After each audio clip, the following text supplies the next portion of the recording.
Okay, we're back. Infinite Plane Saturnday, April 12th, 2025.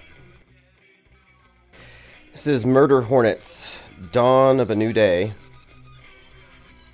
I'll ensure I put a link below. There's Donald Trump playing a guitar on top of the Space Needle while an EMP lights up the sky behind him.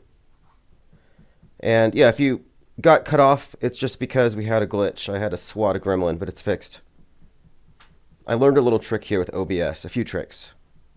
All right, joined by Diana South, Roxy W, Rocky USA, Matt X, Neurojack. Better than my show. Awesome. Uh, Feel free to call in, by the way. Phones are open. 505-510-4226. Agent is standing by. Poncho Lefty and Till, Neurojack. Oh, yeah, by the way, I wanted to start something tonight or today because I'm back on the 24/7. I didn't announce this yesterday, but I did turn the 24/7 back on. I think who was it? Someone Psyobstacles 113 had suggested I turn it back on, and I just finished setting up another computer for that purpose. So after the live streams, I go over there and I turn on replays for the last few days.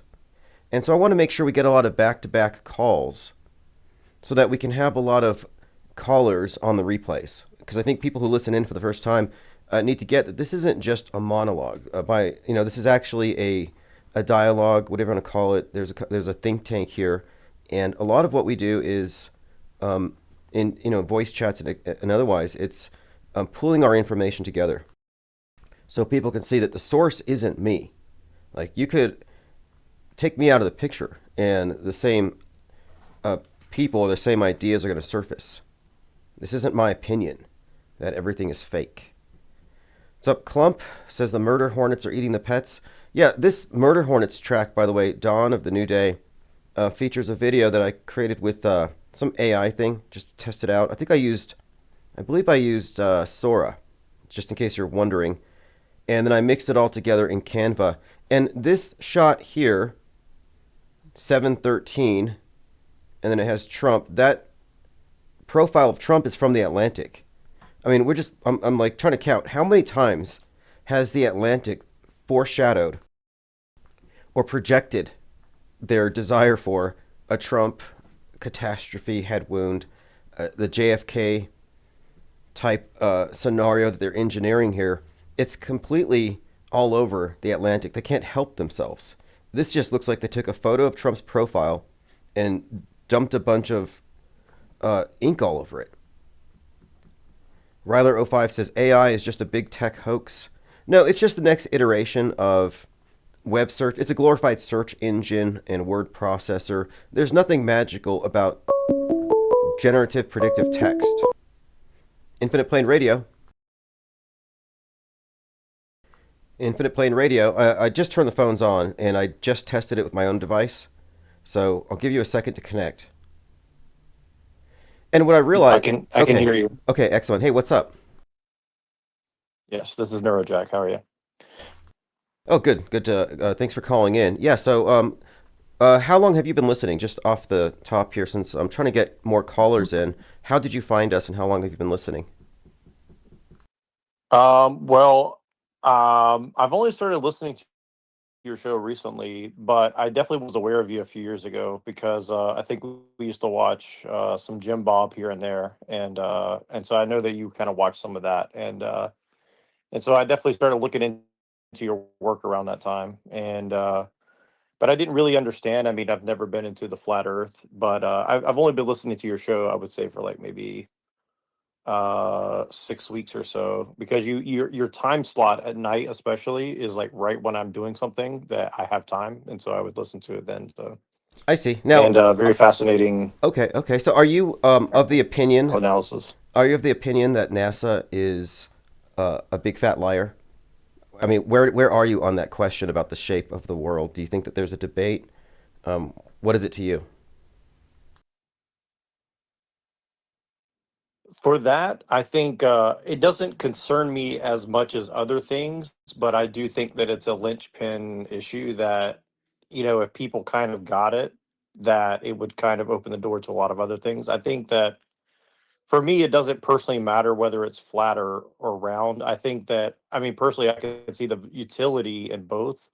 But definitely, I don't believe anything that NASA or anything anyone else in that vicinity says about pretty much anything. I mean, I don't really think there's any way to verify almost anything they say. And even if you could, they would have every reason to deceive you on what they're saying. So I think I just take it all with a grain of salt, essentially. Yeah, see, I'm with you on that.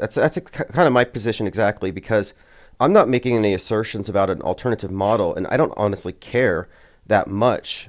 Like I can see the utility in both, but what I am recognizing here is that they have found a way to brand all skeptics of media with a negative connotation, and they've tried racism, they've tried anti-Semitism, and now this rejection of science has been attached to skeptics, which is ridiculous because skepticism is intrinsic to the scientific method.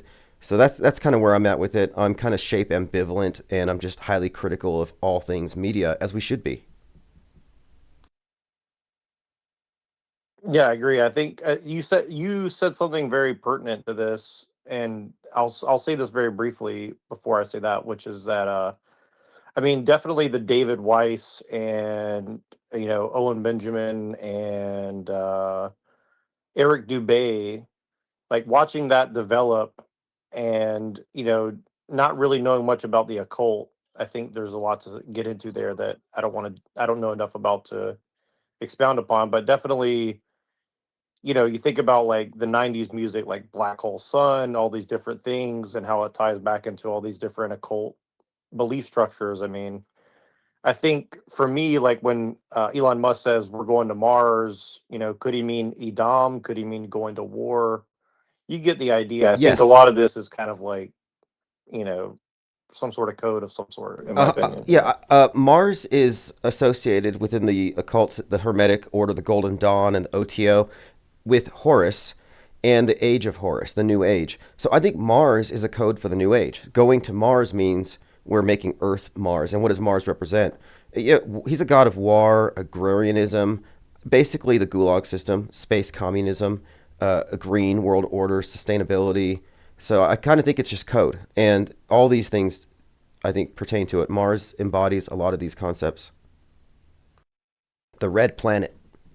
Yeah, it kind of reminds me like I've been kind of obsessed with like Enki and Enlil and where that fits in. Is that like a model of like Jacob and Esau? And I'm not sure exactly what it all means, but yeah, I agree. I pretty much agree with you. I think that it's trying to give you a narrative to get you to a larger narrative, and so it's like different levels depending on what level you're at, right? And I think that I think there's a lot of value to exposing that, but I also think they want some of that like I think they want people to know it. They just don't want everyone to know it at once, if that makes sense. I think they're trying to figure out some way to externalize this out into the general population for whatever reason. I don't know what it is, but That's I would assume that there's some ulterior motive for that. well, the New Age movement is based on this concept. The idea that they're going to externalize a hierarchy. Aleister Crowley was called the herald or the prophet of the New Age. That his job was to announce this New Age. Even the Satanists did this. They said it's the Age of Fire, and what this meant was that all the hidden stuff would be published. And a lot of the body of Crowley's work that became that part of the OTO and the Golden Dawn, it was out of Masonic lodges, and he was sworn to secrecy after publishing it because of the fact that he plagiarized.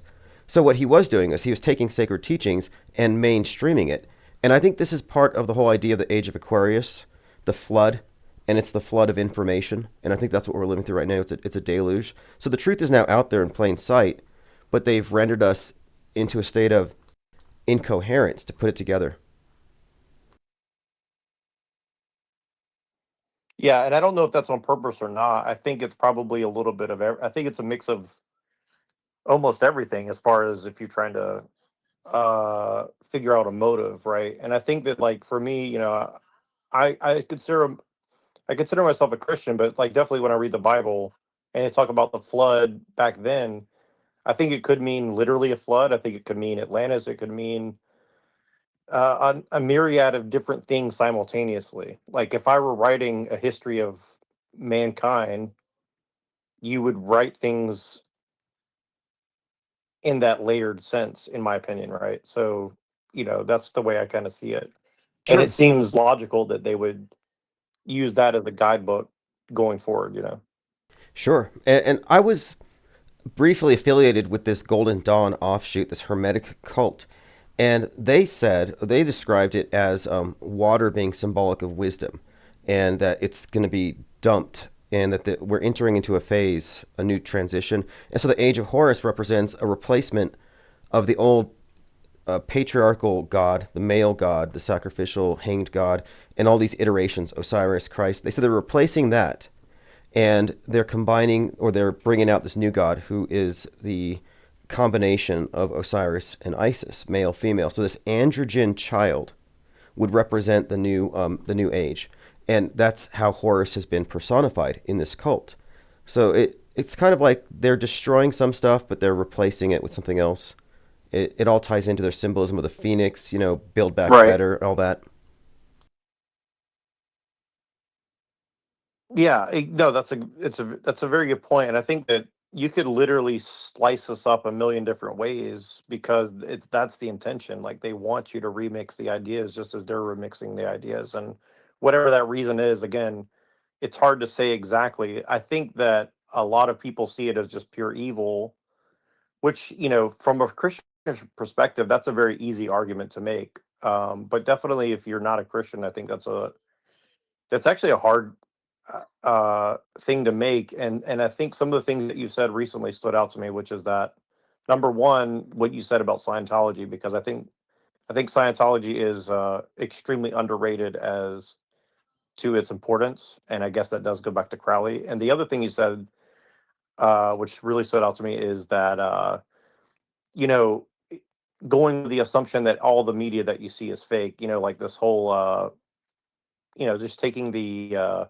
track guy who stabbed the other guy, and you know what I'm saying, and just like the father's reaction and all this, like whether it's real or not, it just like you said, basically, like you would be a fool not to just go ahead and assume that it's fake. And again, to what level? It doesn't mean that there's no one who ever whatever you get stuff we can't talk about, but I think it's just more of like the fact that like getting your mind in that vicinity gives you a better way to comprehend what's happening. And I guess my question is, do you see that as evil as to what they're doing, or do you think that there's Right. just it's hard to ascertain like a motive? Okay, that's a good question.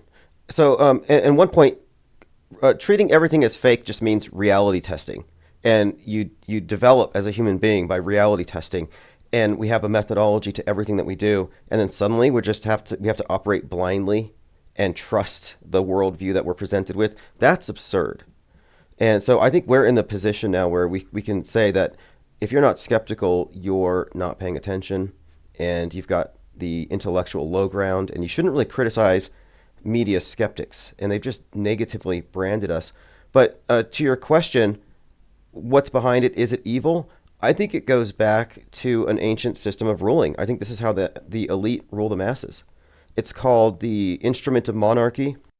There's a wiki article I really like. It's called Instrumentum Regni, and it has an excerpt from a speech by Polybius about the role of superstition in maintaining the cohesion of the Roman state, and that the terror of gods was used to keep mankind in a state of peace because mankind, according to their view, is violent, ruthless, fickle, and destructive, and so that they can just use theater of the mind and fear of God to pacify the masses.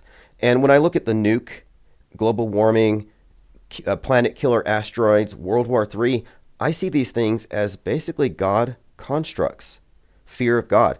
In other words, this is how the modern priesthood pacify the multitudes and keep them from destroying each other. And this is based on a very negative opinion about man, that without government, we would be destructive and lawless and wicked.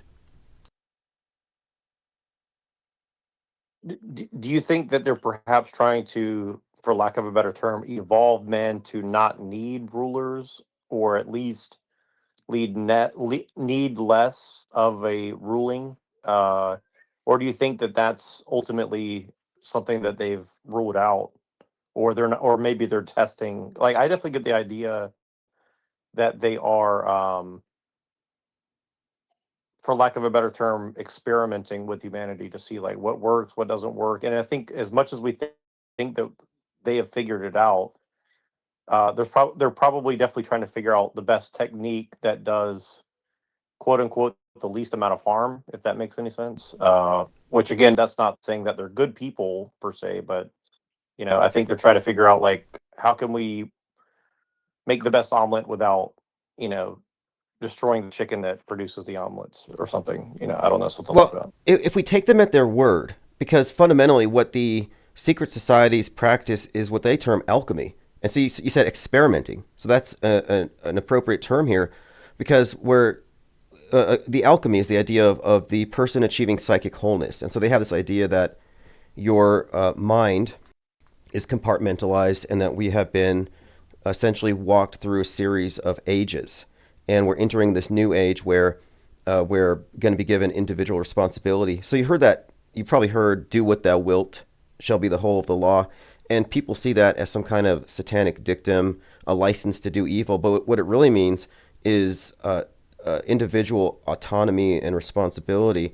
And it is about breaking free of old structures. That's why Crowley was anti-religion, very much anarchy. So their whole premise is that mankind is evolving collectively and that they are the guides, that they are the ones initiating mankind collectively. And this goes back again to the New Age movement. And their whole premise was that mankind is going through some collective initiation.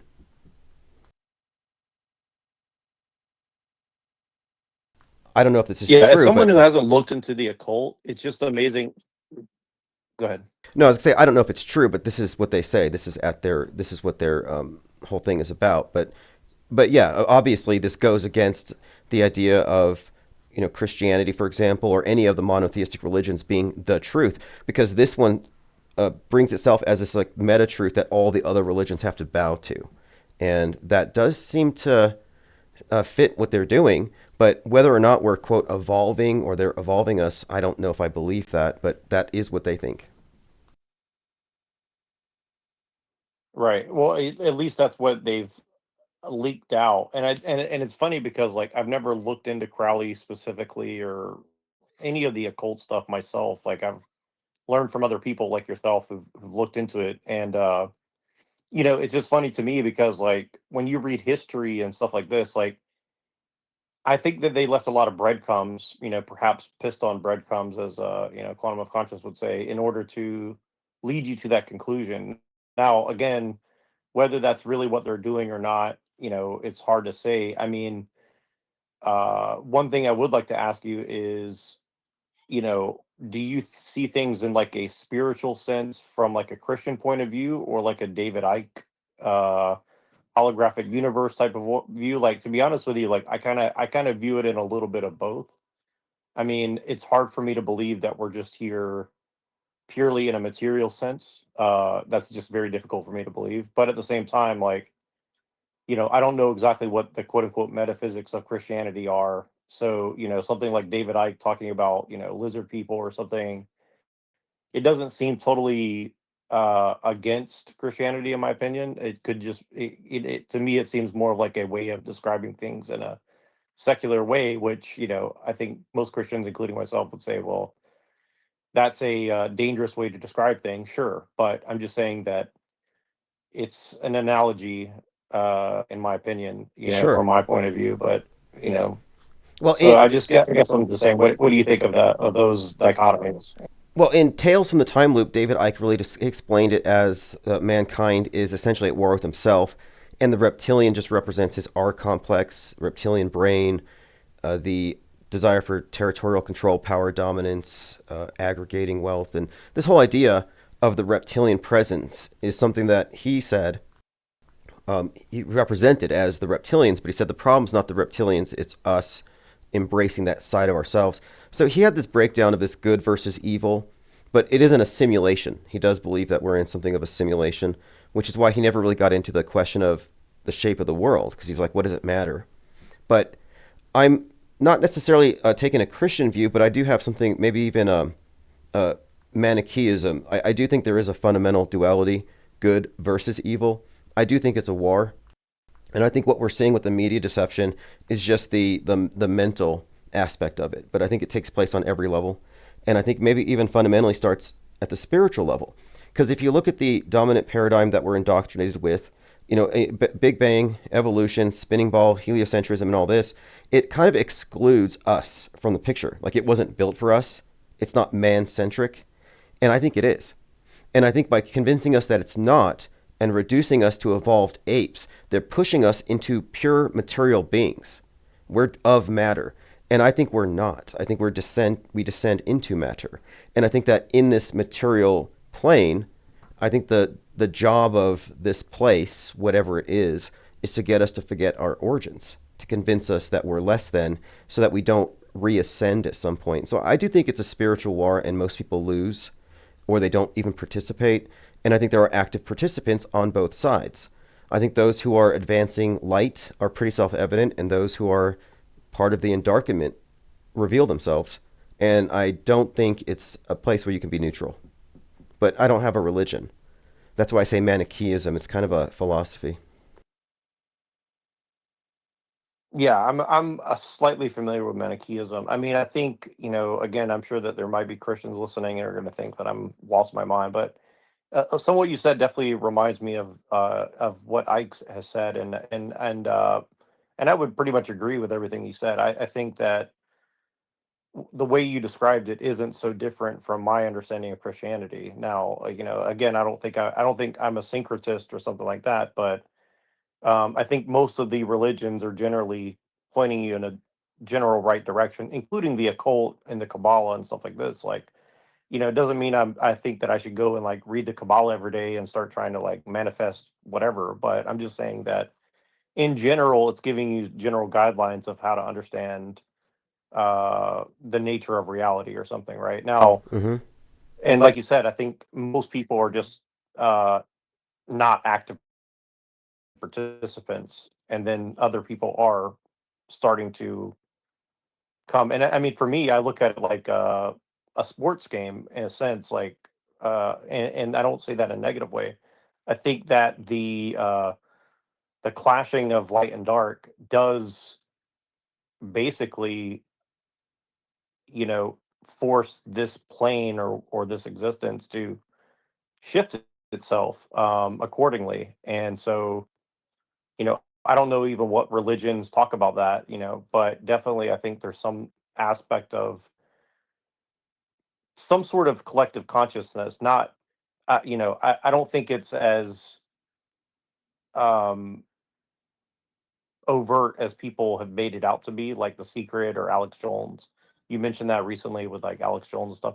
I don't think it's like that. I think it's a lot more subtle, and I think that that could be what the dark side is trying to harness from us. That is trying to get tap into that, and it may be having difficulty doing so. So I don't know where to go with that, but that's Sure. kind of my general understanding of what's going on. Yeah, I happen to look at religions, organized religions, as controlled opposition, sort of like media. They are the old media, and they're controlled opposition to, I think, spirituality, which I think is separate from religion.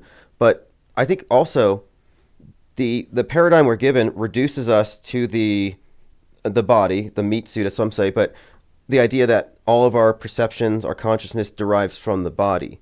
And I think that we are actually, like I said, we're beamed in from somewhere else, or we exist on a spectrum. But I don't think that there's this split necessarily.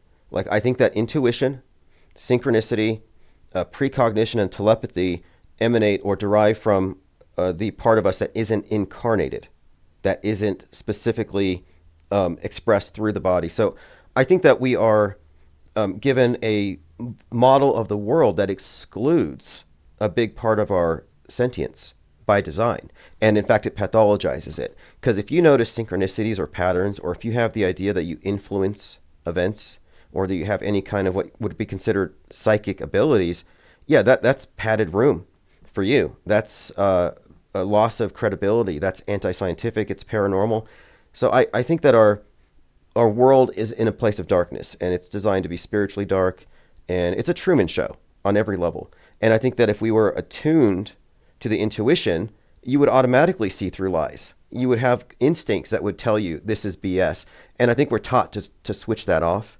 And I think it's not just to control us politically, but it might be to dumb us down spiritually. If you can define spiritual, your spiritual side is that part of you that again isn't in or of the flesh, the part that is again transcendent.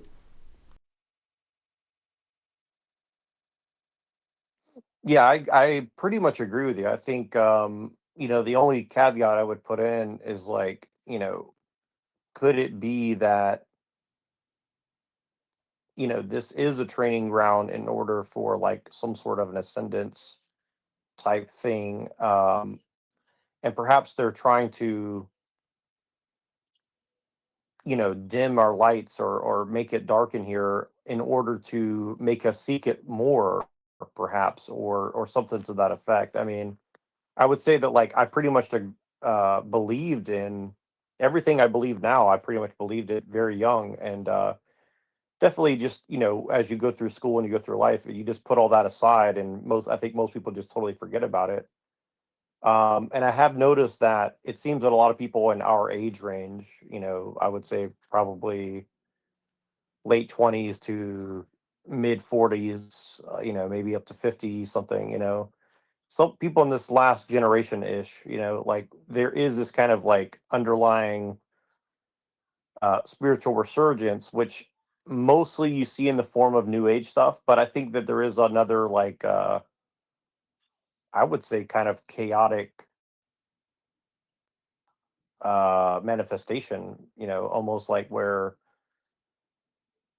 whatever we've been through in this last 20, 30 years, people have started to develop their own spirituality, both for better and for worse, without any sort of religious hierarchy or cult per se, right? And I think that that's a unique situation that I kind of perceive. I can't really prove it or anything, but I definitely perceive that there's something like that going on.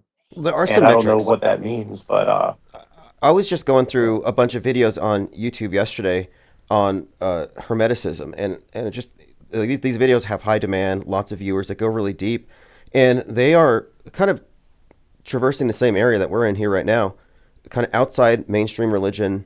What's the big story behind it? And they're looking at this old content because it's just been mainstreamed, and so it's like, yeah, I say most people are non-participants, and I think religions are a dead end, but I think there are genuine seekers, and perhaps the answers might be eventually put together by enough people. But I think ultimately, the like Christoph says in the Truman Show, people just accept the worldview that they're given, and they're taught to laugh or to ridicule the one that is not authorized. So the idea that there are any sort of meaningful coincidences is non-scientific. But honestly, I'm like, okay, if that's your position, you haven't looked at all the information. But I'm not here to convince people because I'm not a believer. I just go off of things that I directly experience and know. And if it's something that I can't prove to somebody in a laboratory setting, I'm not going to put it on them to just trust me. It's like, if you know, you know.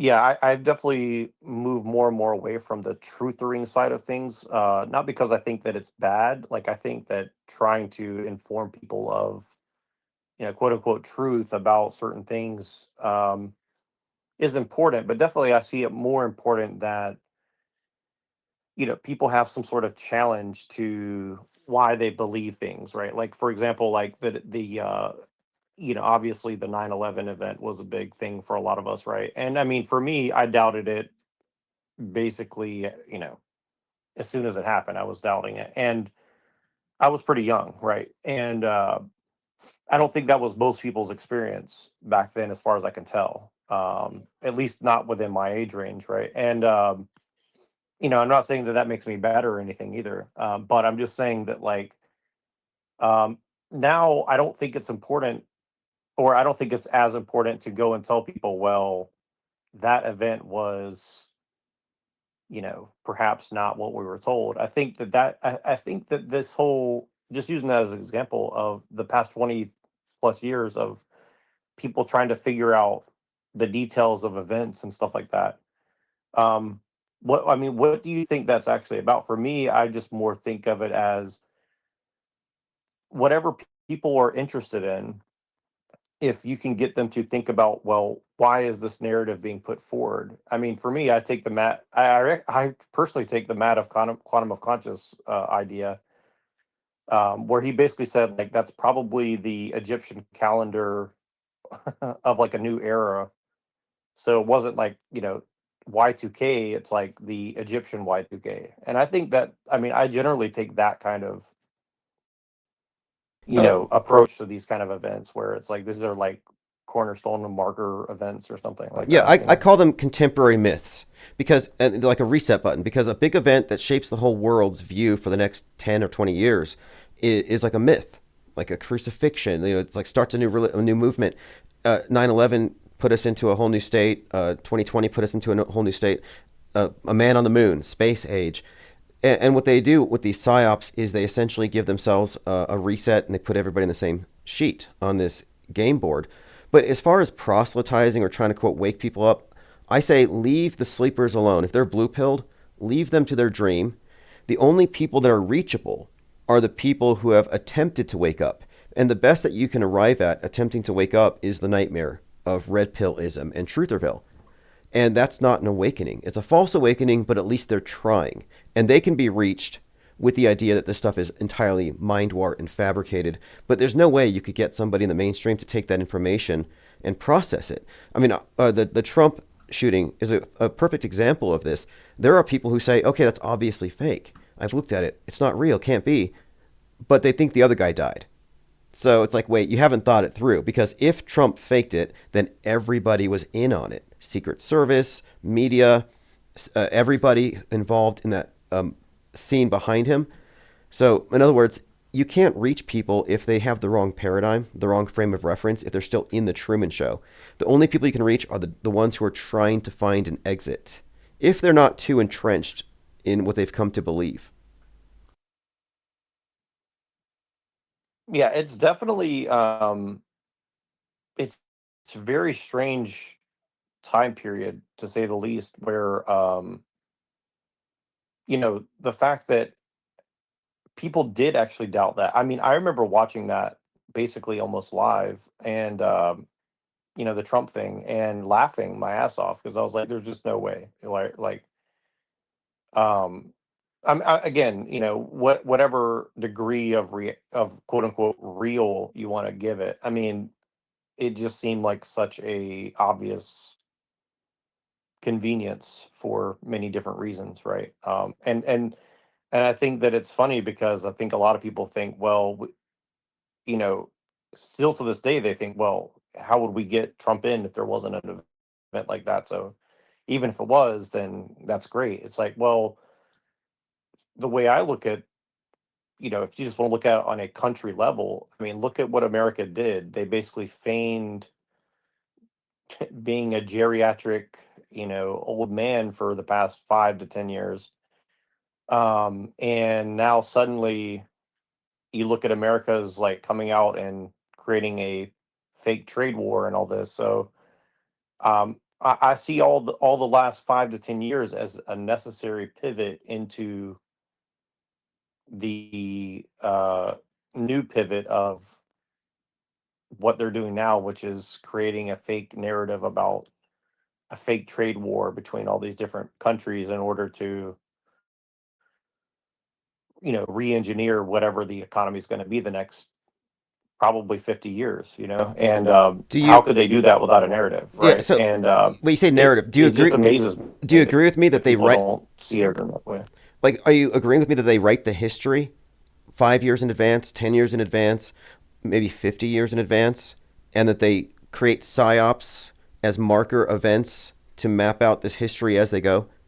Like, how far in advance do you think they plan this stuff?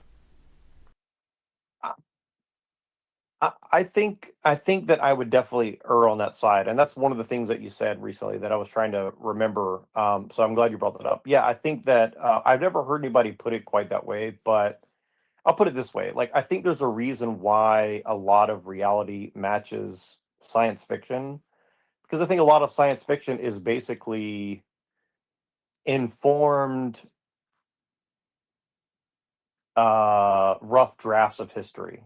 Does that make sense? And I think Yes. that's kind of what I'm getting the sense of like Yes. if you know that's kind of the way I'm looking at it for sure. Like they're going through. It's like some of my friends are writers, and I'm not a very good writer. I wish I were, but when I do try to write things, I'm probably going to write 50 drafts, right? So I'm going to write one draft. I'm going to write another. I'm going to write another, and it might start off as 2 pages, and by the 50th draft it might be 50th draft it might be 200 pages, right? Like you're going to start somewhere, and you're going to have major milestones that you'll set up along the way, and then try to figure out how to arrange them to make the narrative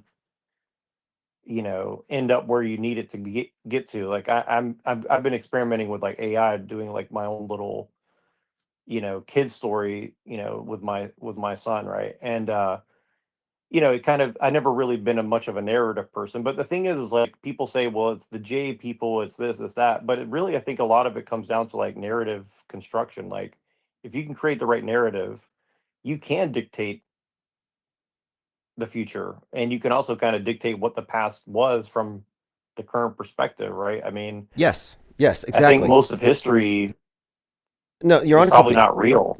Well, you think know about it. Okay, we can say for a fact that if even a small percentage of the news has been fake for the last since we've been paying attention. So let's say the last 5 years, we've detected 5% of the news is fake, and that 5% of the news leads all the rest of the news.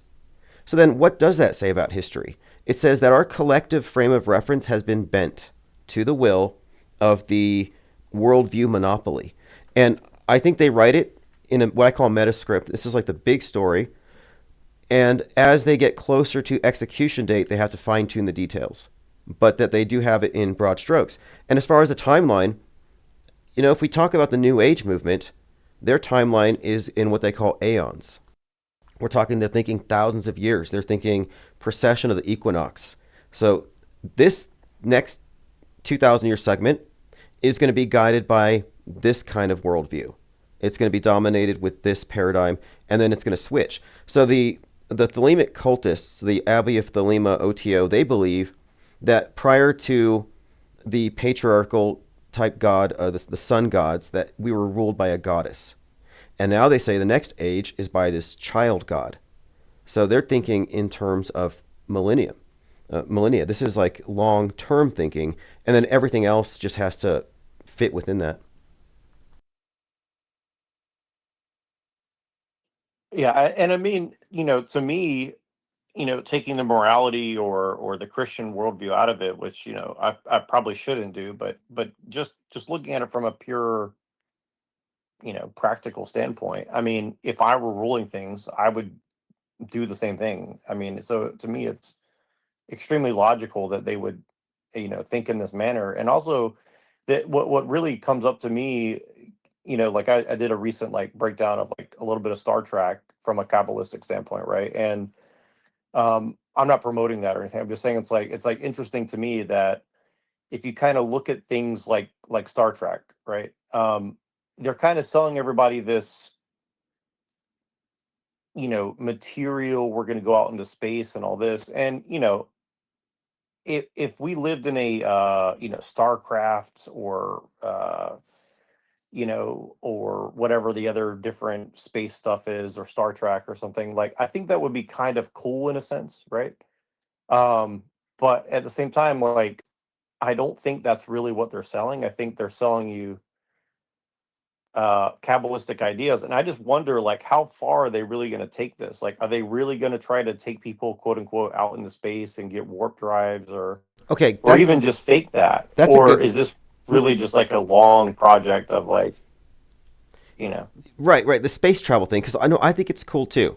I like the idea of hurling through space on a rock, going around a star, realizing that we don't know anything, and it's a big mystery. Like I don't have a problem with the universe. I really don't.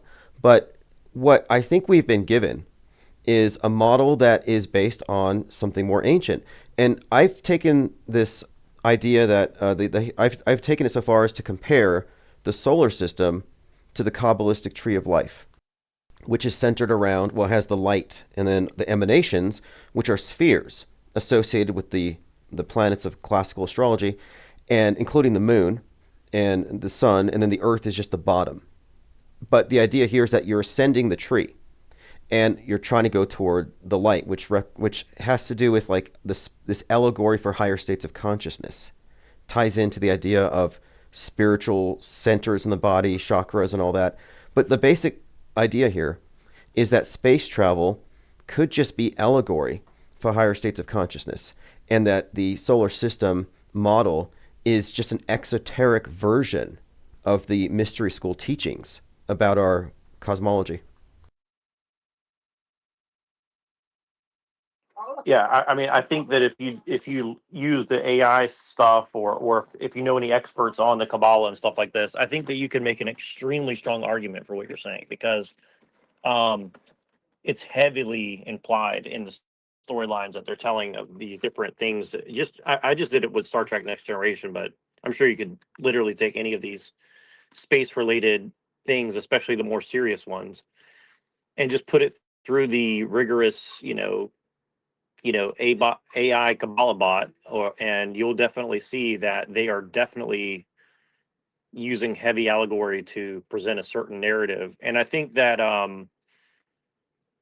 again, for what reason, I'm not sure, but like maybe they don't really have any intention of actually ever selling this to people. I think I mean, to be honest with you, if they actually get people to quote unquote strive towards something, the deception doesn't bother me as much, because definitely when I look out at the general population and they're at a dead end job and they're just kind of like upset with their lives, like, are we better off now than we were 100 years ago when people believed that they were fighting for a nation or people or something? I don't know. I mean, Well, I'm not well, sure. I'm open to the argument, but I'm not sure. Yeah. one thing to keep in mind is that what our think tank traffics in particular, that is separate from pretty much every other group out there of conspiracy theorists or truthers, is we specifically traffic in information that isn't spread out there on purpose. Like David Icke is mainstream. There's all kinds of new ageism that's like QAnon is built on aliens, which is a form of new ageism.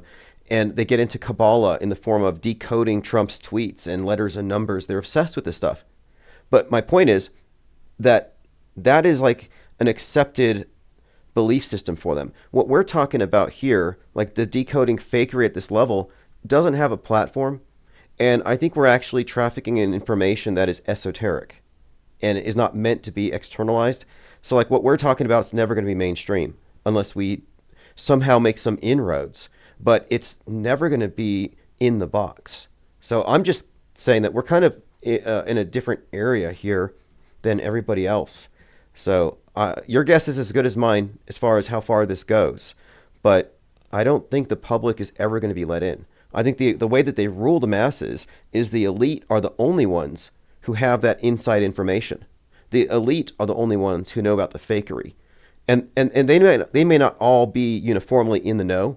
I would argue that 90 or 95% of the way in the box. Like every person who's a programmer is only let in a little bit. So like they're 90% programmed. There's no way they're going to let everybody in on everything. But I think the ruling elite, the ones that we don't see on TV, we're not talking about George Soros or Elon Musk, the ones we don't see wouldn't necessarily be all in the know. But we're dealing with information, again, that's really not part of establishment conspiracy theories.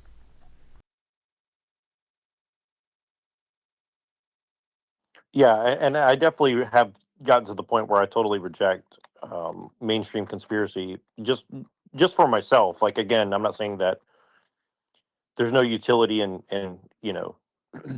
giving it some lip service. I think there is, but yeah, I mean, definitely to me, it's just extremely curious. Like you were saying about the solar system stuff. I mean, I think there's 10. Just as an example, like there's 10. I guess there's 10 plot points on the Tree of Life, and they say there's nine bodies in the solar system, you know, and then they say there's planet X or something, right? So, which is 10, X is 10, right? So, it seem, and I guess that's the whatever you call it, the gateway to the dark side of the Kabbalah tree of life, the tree of death or something. And the reason I mention that is like, look at the symbol for Grok and for X. It seems to heavily imply that gateway. Interesting. I guess it's through Saturn. And again, how many of these space narratives include a portal at Saturn, right? Interstellar, all these things. So to me, it's just extremely apparent that they are trying to get people on this wavelength directly or indirectly. And I don't know what that means. Like, I don't know where that's trying to head to, but I find it extremely interesting that it actually doesn't seem to be working that well. Well, one thing I might add here, So I'm not sure what that means. one thing I'm going to do a reboot of my Cult of the Obelisk presentation on this matter because I was looking into what I consider to be the esoteric side of NASA. I would call NASA an Egyptian mystery school.